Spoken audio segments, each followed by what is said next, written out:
Hello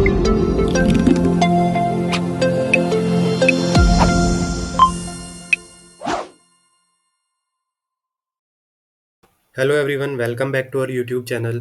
In the previous video, we started learning about data transformation in Power BI by implementing a data transformation example and transforming it.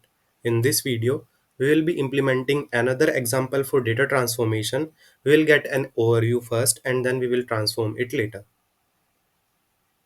In this video, we will be learning appending one dataset to another, removing duplicate values, merging two datasets, inserting an ID column, moving multiple columns, removing unnecessary columns, and creating conditional columns.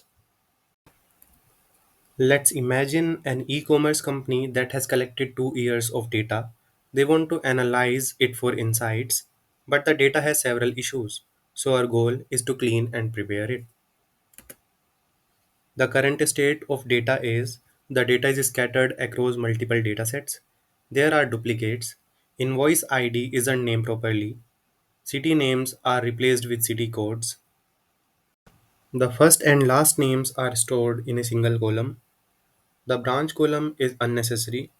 2019 data includes duplicates. Dates are stored in text format. After transformation, the data should look like this. The ID column should start from 1 and increment. City names should be in full form. First and last names should be separated. Branch column should be removed. Dates should be in proper date format. A rating column should be available.